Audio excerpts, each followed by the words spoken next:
국민의힘 김기현 대표가 윤석열 대통령의 의중까지 언급하면서 정치권에 거론되는 내년 총선 검사 공천설을 강하게 부인했습니다. 혁신위가 본격적인 활동에 들어간 민주당 역시 공천을 놓고 계파 간의 기싸움을 예고하고 있습니다. 박광렬 기자가 취재했습니다.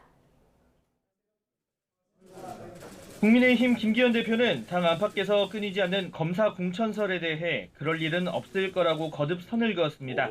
특히 용산의 뜻도 똑같다며 자신의 발언에 더 힘을 실었습니다.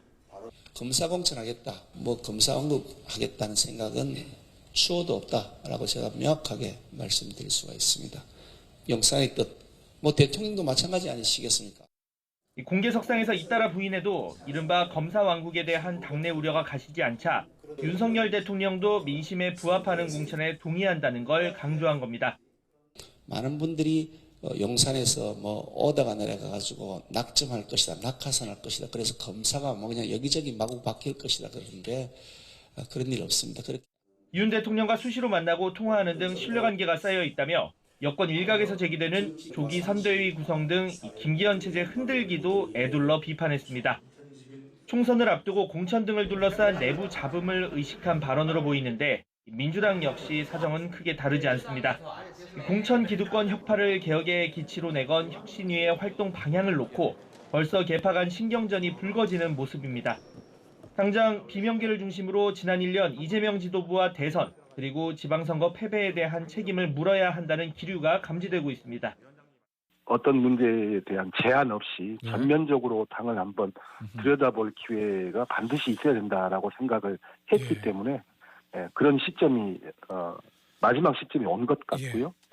표면적인 이유는 제대로 된 쇄신이지만 결국 내년 총선 공천권을 이재명 대표가 쥐고 있다는 현실과 맥이 닿아 있다는 분석이 많습니다. 같은 이유로 친명계에선 현 지도체제 아래에서 안정적인 혁신을 위해 비명계의 비판에 견제구를 날리고 있습니다. 제가 친명계 핵심인데 아는 사람이 한 명도 없습니다. 저번 대선 때 이재명 후보가 1,600만 표를 얻었잖아요. 네. 그럼 이재명 후보를 찍었냐 안 찍었냐? 그러면 이거를 하면 너무 좀 과도한 거 아니에요? 인위적인 물갈이는 없을 거라며 비명계를 달래면서도 이재명 대표 지지세가 강한 것으로 평가받는 권리당원 입지 강화 등을 꾀하려는 분위기도 엿보입니다. 여야 모두 사활을 건 내년 총선을 앞두고 각 당내에선 본선 링에 오르기 위한 내부 경쟁자들끼리의 수싸움도 갈수록 치열해질 것으로 보입니다. YTN 박광렬입니다.